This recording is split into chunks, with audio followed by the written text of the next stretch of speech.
तो भगवान का चलना उठना बैठना सारी क्रिया ही सुंदर मधुरम मधुरम, सारी क्रिया ही उनकी मधुर है।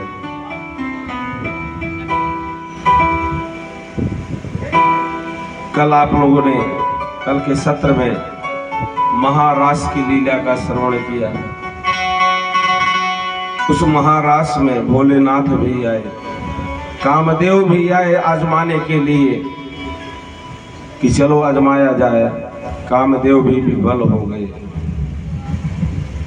और महारास में वही जीव अधिकारी होता है जिसका चीर हरण हो जाता है। इस जीव का जब तक चीर आवरण भंग नहीं होता है तब तक महाराज का अधिकारी हो ही नहीं सकता। कन्हैया वो तो बड़े बड़े देवता नहीं समझ पाते उनका रहस्य। अनिश्चितत्वाः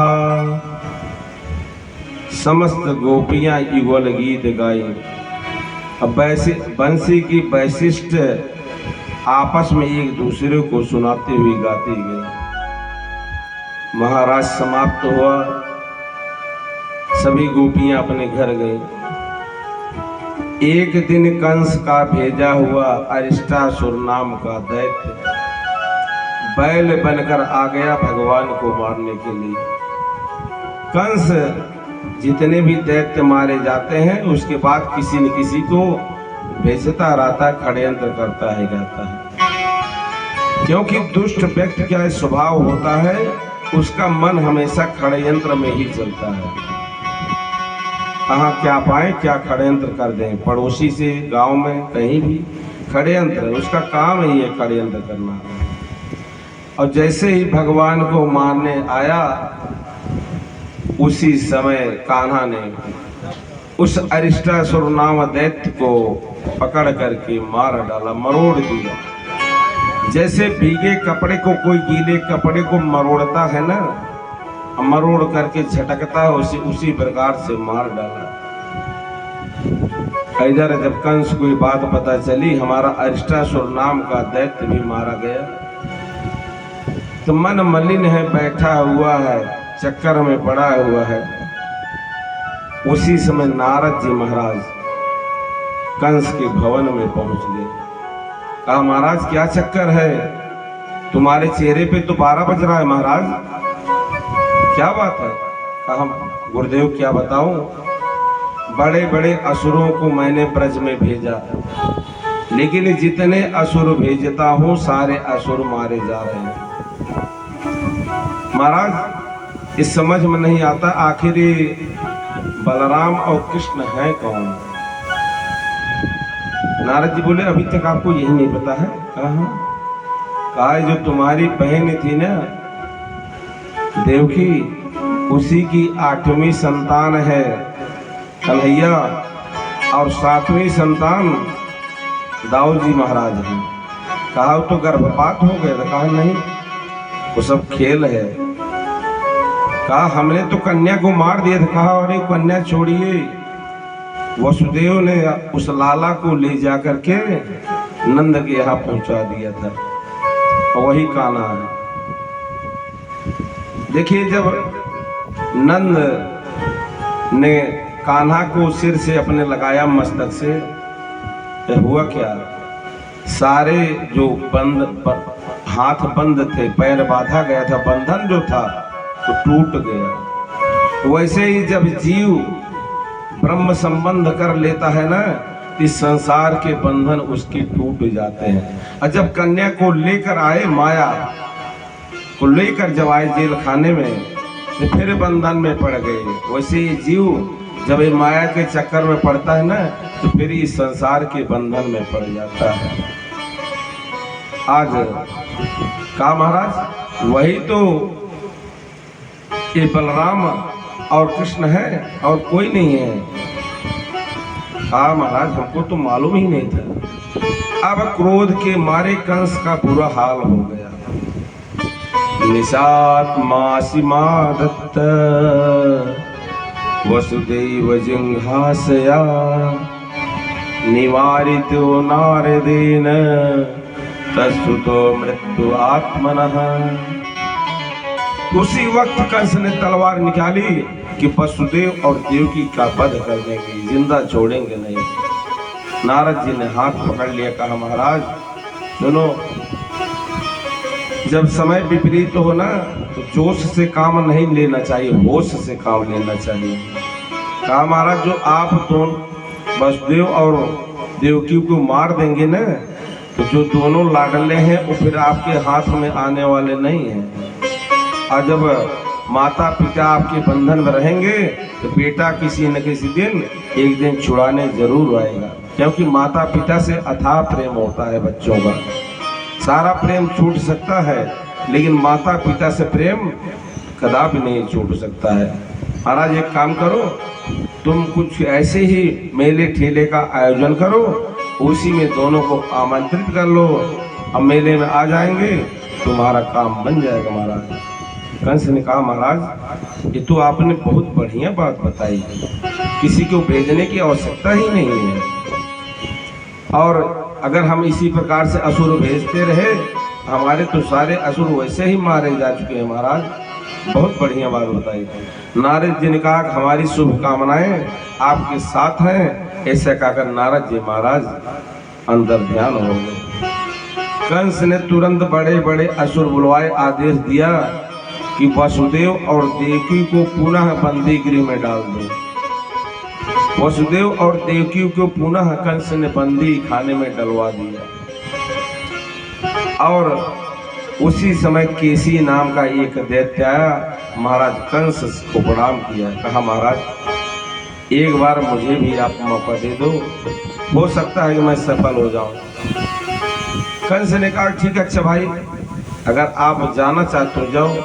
केसी नाम का दैत्य निकला और जब पहुंचा यमुना तट पर कीड़ा करते हुए गोविंद को खा जाने के लिए दौड़ पड़ा, घोड़ा बनकर गया और जैसे ही गोविंद को खाना चाहा, गोविंद ने उसके मुख के दोनों जबड़ों को पकड़ लिया और जबड़ों को फाड़ करके फेंक दिया।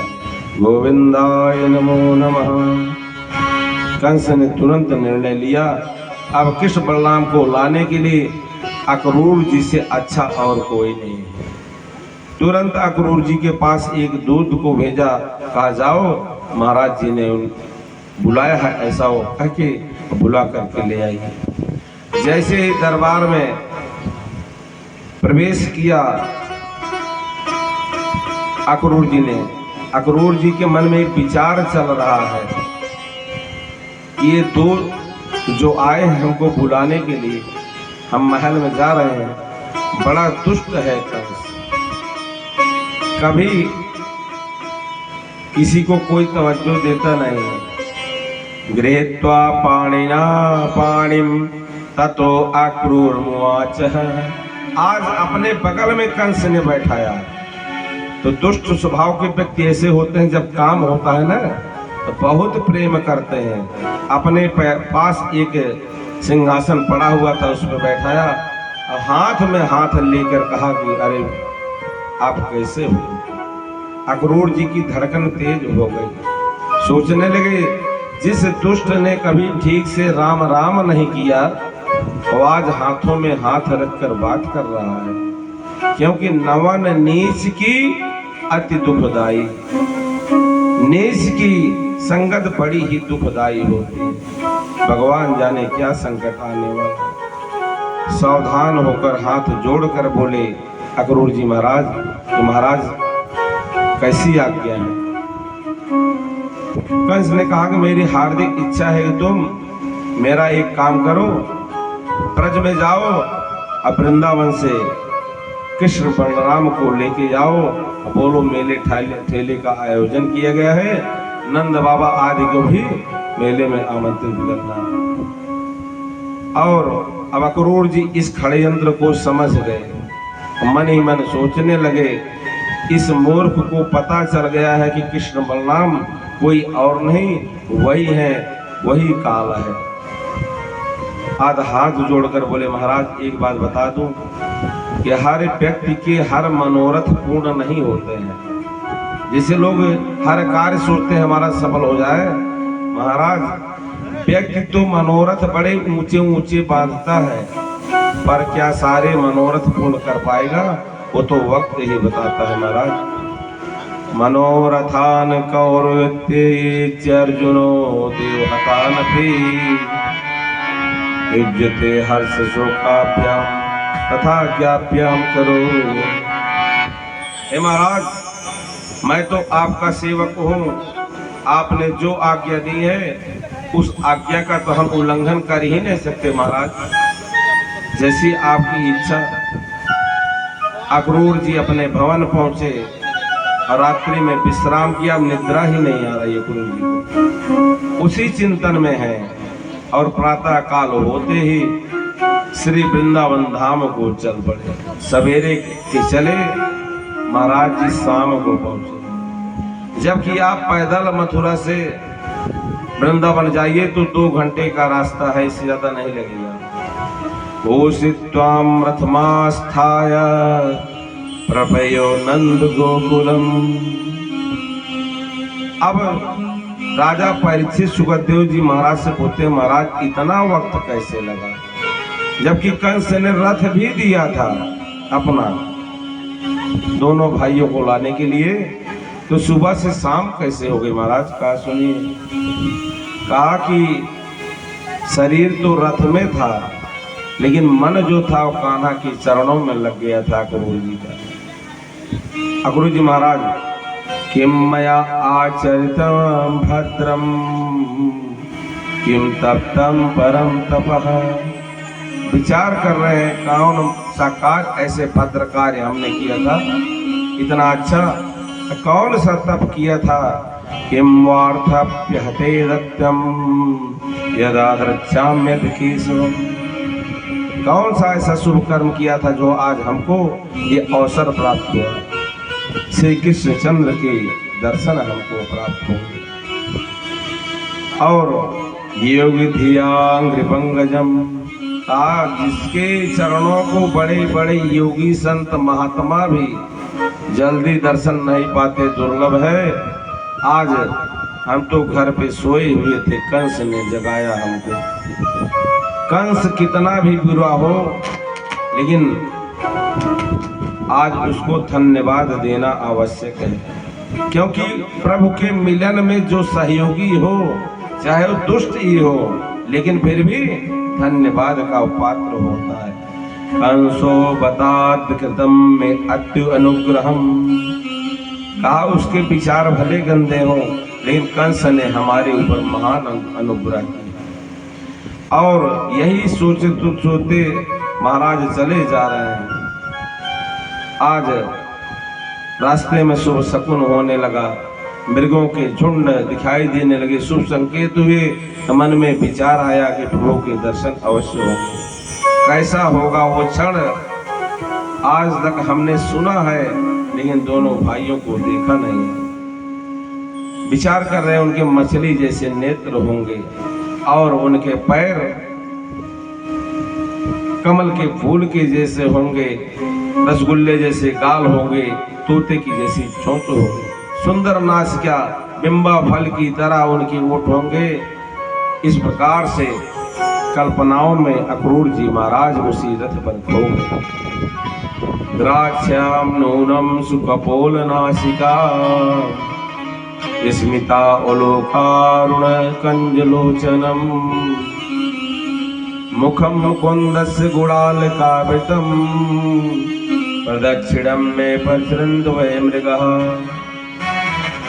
और अक्रूर जी महाराज जी की समाधि लग जाती थी। जब समाधि लग जाती थी तो लगाम कौन खींचे? घोड़े अपने आप रुक जाते थे। रथेन गोकुलम प्राप्त्यम सूर्यास्तास्त गिरिम निपः।